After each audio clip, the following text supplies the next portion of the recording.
સ્વાગત છે। રાજપારડીના વિવિધ ગામોના આગેવાનો દ્વારા ભરૂચ કલેક્ટરને આવેદનપત્ર પાઠવીને રજૂઆત કરાઈ। રાજપારડીના ભાલોદ, જૂના ટોથીદ્રા, વરપતાર અને રૂંઠ ગામના ગ્રામજનોએ ભરૂચ કલેક્ટર સાહેબને રજૂઆત કરી હતી અને આવેદનપત્ર પાઠવ્યું। ગામની ગૌચરની જમીનમાંથી ગેરકાયદેસર રસ્તો બનાવી રેતીનું વહન કરતા પરંતુ તંત્ર દ્વારા કોઈ એક્શન ન લેવાતા ગ્રામજનોએ સ્વયંભૂ આ રસ્તો ખોદીને બંધ કરી દીધો હતો। ત્યારે ટોથીદ્રા ગામના સરપંચ કાંતિભાઈ મંગાભાઈ વસાવા અને પરેશ ઠાકોર નામનાઓએ ખોટી રીતે પોલીસને ગેરમાર્ગે દોરી સંદીપભાઈ વસાવા અને અન્ય ગામના ખેડૂતો અને 19 જેટલા આગેવાનો પર એફઆઈઆર કરી હતી, જેની રજૂઆત ઝઘડિયા પ્રાંત સાહેબને રૂબરૂ આપ જિલ્લા પ્રમુખ પિયુષ પટેલની આગેવાનીમાં રજૂઆત કરી અને એફઆઈઆર રદ કરવાની માંગણી કરવામાં આવી।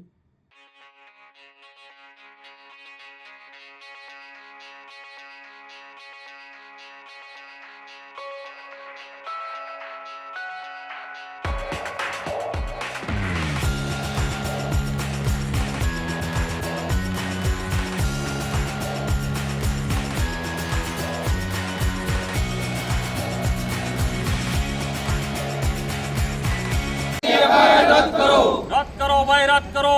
खोटी एफआईआर रद्द करो। सरकार तेरी तानाशाही नहीं चलेगी, नहीं चलेगी। सरकार तेरी तानाशाही नहीं चलेगी, नहीं चलेगी। सरकार तेरी तानाशाही नहीं चलेगी। શું નામ છે તમારું? ચંદ્રસિંહ ખુમાનસિંહ વિદ્યાયા। શું તકલીફ છે? 2018થી હું લડું છું પણ કોઈ મને સહકાર મળતો નથી, એટલે અમે ખેડૂત છીએ। આ રાત દિવસ હજી ટોલો જ ચાલવે છે। અમારે ખેડૂતો તો રસ્તાનો ઉપયોગ જ નથી કરવા દેતા। આ સરપંચે ગયા વર્ષે ઠરાવ કરેલો છે, છતાં સરપંચ પૈસા લઈને ટોલો ચાલવા કરે।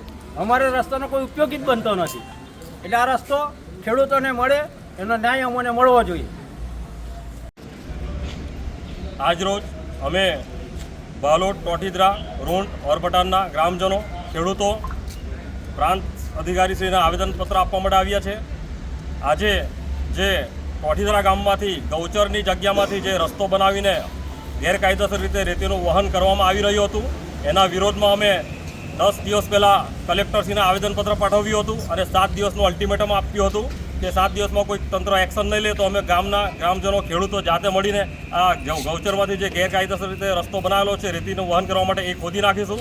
તંત્રએ આમાં કોઈ કાર્યવાહી ન કરતા અમે સમગ્ર ગામના લોકોએ આ રસ્તો ખોદીને આ વહન થતું અટકાવ્યું હતું, જેમાં ગામનો જે સરપંચ છે કાંતિ મંગા વસાવા અને અન્ય ઈસમ પરેશ ઠાકોર વસાવા જે આ ગેરકાયદેસર પ્રવૃત્તિમાં સંડોવાયેલા હોય, અગાઉ પણ આ ઈસમો એ ટોઠીદ્રા ગામમાં નર્મદા નદી પટમાંથી 3.25 કરોડની રેતીની ચોરી કરી હતી, જેનો દંડ આજ દિન સુધી વસૂલવામાં નહોતો આવ્યો, જેના કારણે ફરીથી આ ઈસમો આ ગેરકાયદેસર પ્રવૃત્તિને વેગ આપતા હતા, જેના કારણે સમગ્ર ગામના લોકો કંટાળી ગયા હતા।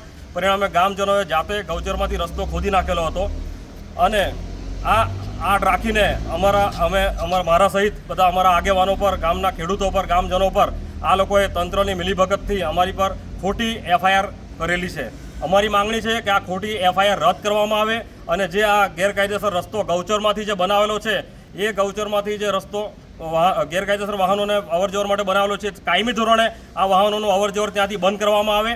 અને અગાઉ પણ ટોઠીદ્રા ગામમાં આ જ ગામના લોકોએ ગ્રામસભા ભરીને આ વાહનોની અવરજવર અટકાવેલી હતી, તેમ છતાં પણ સરપંચે આ રેતીના 2 નંબરના ધંધા કરવા માટે ગામના ઈસમ પરેશ ઠાકોર સાથે મળીને ખનીજ માફિયાઓ સાથે સાંઠગાંઠ કરીને ફરીથી આ રસ્તો ચાલુ કરીને ખેડૂતોને નુકસાન પહોંચાડવાનું કામ કર્યું છે, ગ્રામજનોને નુકસાન પહોંચાડવાનું કામ કર્યું છે।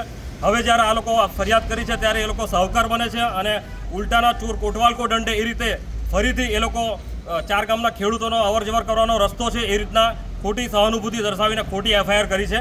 અહીંયા ગામના ખેડૂતો પણ અહીંયા ઉભેલા છે, એ ખેડૂતો પણ અહીંયા આપણને કહેશે કે આ રસ્તો ખરેખર ખેડૂતોનો તો છે જ, પરંતુ ખેડૂતો માટે કોઈ દિવસ કામ લાગતો નથી। ખેડૂતો તો ખેતરમાંથી આ રસ્તા પર અવરજવર કરે છે, પરંતુ આ રસ્તા પરથી 2 નંબરમાં ગેરકાયદેસર રીતે ખનીજનું વહન રાત દિવસ કરવામાં આવે છે, જેની સામે અમારો વાંધા વિરોધ છે।